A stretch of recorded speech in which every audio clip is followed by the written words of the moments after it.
اللہ جب کسی سے ناراض ہوتا ہے رزق نہیں چھینتا، آب و دانہ بند نہیں کرتا، سورج کو حکم نہیں کرتا کہ اس کے آنگن میں روشنی نہیں پھیلانی، چاند کو نہیں روکتا کہ تیری کرنیں اس کے ویڑے میں نہیں پڑنی چاہیے، بلکہ اللہ جب کسی سے ناراض ہوتا ہے سجدوں کی توفیق چھین لیتا ہے۔ سجدوں کی توفیق چھن گئی تو پھر سمجھو اللہ ناراض ہے، اللہ راضی نہیں ہے۔ اور اگر سجدوں کی توفیق نصیب ہو جائے، کسی نے واصف علی واصف مرحوم سے پوچھا تھا کہ کیسے ہمیں پتا چلے گا کہ ہماری نماز قبول ہو گئی ہے، تو انہوں نے کہا تھا ایک نماز کے بعد دوسری عطا ہو جائے تو سمجھ لو پہلی قبول ہو گئی ہے۔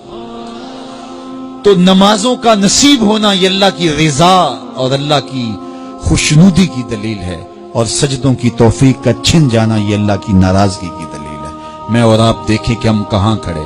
دیکھیے دولت تو کفار کو بھی ملتی ہے، اللہ دولت اسے بھی دیتا ہے جس سے راضی ہے، اسے بھی دیتا ہے جس سے نہیں راضی، لیکن سجدوں کی توفیق اسے ہی دیتا ہے جس پہ وہ راضی ہے۔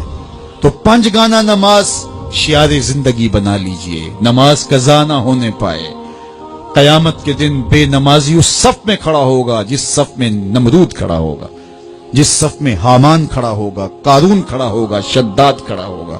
مجھے بتائیے ہم میں سے کوئی یہ گوارا کرتا ہے ہم اس صف میں کھڑے کر دیے جائیں جہاں دشمنان خدا کھڑے ہوں؟ آج کوئی نماز پڑھے یا نہ پڑھے، حشر کے دن حکم ہوگا کہ اللہ کے حضور سجدہ کرو۔ ہر کوئی سجدہ کرنا چاہے گا، جو نہیں پڑھتا وہ بھی کرنا چاہے گا، لیکن بے نمازی کی کمر اکڑ جائے گی، وہ آرزو رکھنے کے باوجود سجدہ نہیں کر پائے گا۔ قرآن بتاتا ہے کچھ لوگ جہنم کو دھکیلے جا رہے ہوں گے، انہیں کچھ لوگ پوچھیں گے ما سلککم فی سقر، تم جہنم کو کیوں جا رہے ہو، کیا ہوا تمہیں؟ تو وہ جواب میں کیا کہیں گے؟ لم نک من المصلین، ہم نماز نہیں پڑھا کرتے تھے۔ سب سے پہلا حساب قیامت کے دن جو بندے سے لیا جائے گا وہ نماز کا لیا جائے گا۔ پہلا سوال بندے سے یہ ہوگا۔ یا چڑیاں بھی رب کی تسبیح بولیں اور اشرف المخلوقات سویا رہے، جب صبح کا وقت ہوتا ہے حشرات الارض بھی بلوں سے نکل کے رب کی تقدیس کے ترانے پڑھ رہے ہوتے ہیں۔ درختوں کی شاخوں پہ چڑیاں پرندے وہ بھی اللہ کی تقدیس کے ترانے پڑھ رہے ہوتے ہیں، حشرات الارض بھی اس کی تقدیس کے گیت گا رہے ہوتے ہیں، اور اشرف المخلوقات خراٹے لے رہا ہو، اس سے بڑی بد نصیبی کیا ہو سکتی ہے؟ آئیے 5 گانا نماز شعار زندگی بنا لے۔ اس مجلس میں اگر کوئی بے نمازی ہے تو آج عزم مصمم کر کے یہاں سے لوٹے کہ آج کے بعد نماز نہیں چھوڑوں گا، اور اگر آپ 5 گانا نماز کی عادت رکھتے ہیں تو آپ کو مبارک ہو، لیکن یہ عزم کر کے جائیے اپنے گھروں میں، اپنے اعزاء و اقرباء اور اپنے دوستوں میں اس زور سے تلقین اور تاکید کریں گے نماز کی کہ وہ پکے نمازی بن جائیں گے۔ بندہ بندگی سے سجتا ہے، زندگی آمد برائے بندگی، زندگی بے بندگی شرمندگی۔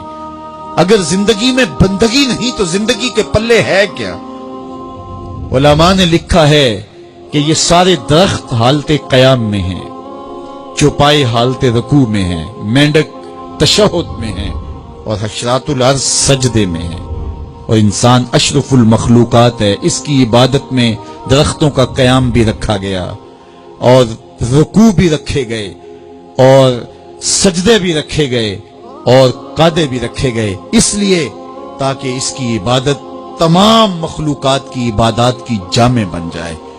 لیکن اس کے باوجود اللہ کے حضور سجدہ ریز ہونا پسند نہ کرے تو بتائیے کیسے رحمتیں اس کے اوپر اتریں گی؟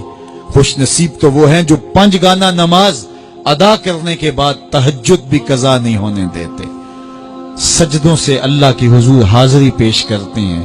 سب سے زیادہ بندہ اللہ کے اس وقت قریب ہوتا ہے جب سجدے میں سر رکھا ہوا ہوتا ہے۔ انسان کے اشرف اعضاء اس کے سر میں ہیں، بولنے کی قوت زبان سر میں، دیکھنے کی قوت آنکھیں سر میں، سونگنے کی قوت ناک سر میں، چکھنے کی قوت زبان سر میں، سننے کی قوت کان سر میں، سوچنے کی قوت دماغ سر میں، اور سر مالک کے در پہ۔